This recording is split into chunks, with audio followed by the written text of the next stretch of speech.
So let me just ask you this plainly.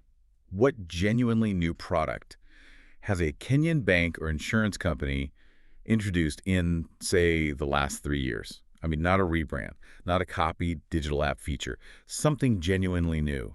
Wow. Honestly, I'm struggling to name even one. Right.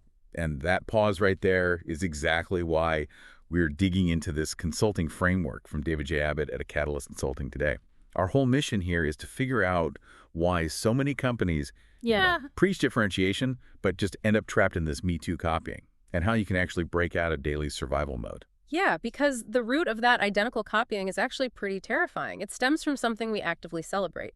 So Clayton Christensen's Innovator's Dilemma framework basically shows us that standard accepted good management is actually the problem here. Wait, I have to push back there for a second. Yeah. Because if I'm a manager at a legacy bank in Nairobi, maximizing short-term profit and minimizing risk isn't just, good management. Yeah. It is literally my job description. My KPIs depend on it. So are you saying doing my job is making my company obsolete? Structurally, yes. Because of those exact KPIs. Disruptive innovations usually start out serving these tiny, unprofitable niches. Right, the stuff nobody cares about. Exactly. And if your bonuses are tied to high-margin, low-risk returns, you will systematically kill off low-margin, weird ideas to protect your core business. You are structurally blinded to them by the very metrics designed to keep the company safe. So it's not a lack of vision at all. It's the incentive structure. You got it. That really explains why the leaps come from the fringe misfits. They are lean, they're hungry, and nobody is watching them. Just look at the Kenyan market. Bills didn't come from a bank, it came from a telecom. Right, a total outsider. Yeah, and Equity Afia came from a bank, not a hospital network. And insurance premium financing. That was built by outsiders that literally every major institution initially rejected. Yep, they fix the bugs, move up the value chain, and blindside the incumbents. And it's so easy to look at those examples and just nod along.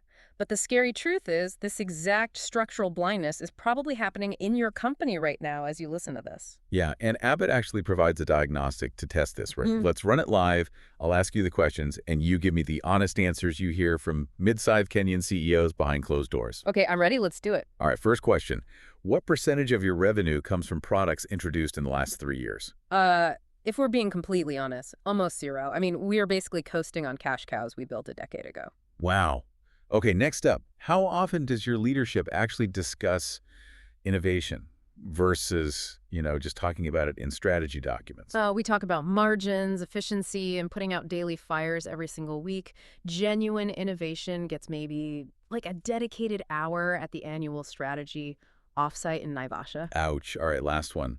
Do your staff genuinely feel safe proposing unconventional ideas? So the official public answer is yes, but the unspoken reality, no. People know what actually gets funded, and they know failure is quietly punished.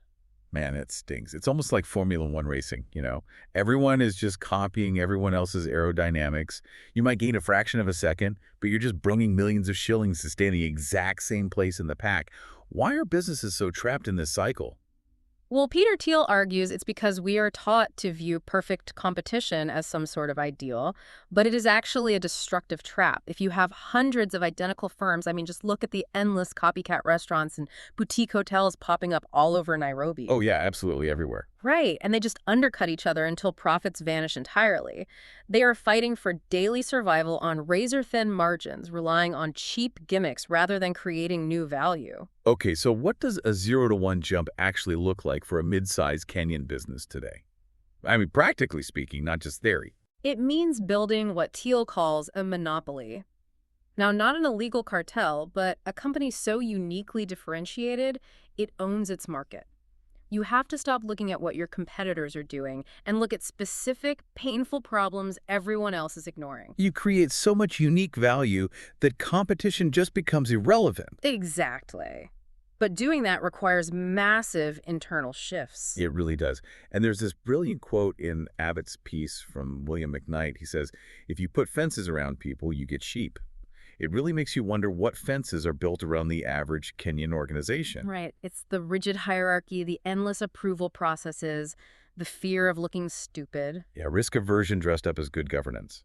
If an organization cannot tolerate an unconventional idea, it will literally never produce a disruptive one. I mean, that lands perfectly on the Woody Allen quote Abbott includes. He says, if you're not failing every now and again, it's a sign you're not doing anything very innovative. It's funny, but it really stings. How many organizations publicly claim to value innovation, but quietly punish any intelligent failure? If you want to confront the reality of your own team, we actually have a practical next step for you. Yeah, before you do anything else, take the free Innovation Diagnostic Scorecard at aCatalyst-secretbcc.scoreapp.com. Right, it takes just minutes, and it shows exactly how effectively your organization turns ideas into profitable products. And if those results open a conversation you want to take further, the team at aCatalyst is ready at www.acatalyst.key.ke. But to leave you with a final thought we haven't even touched on yet.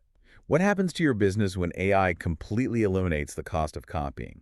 When every competitor can duplicate your standard services instantly and for free, making that unconventional 0 to 1 leap won't just be about growth. It will be your absolute only way to survive.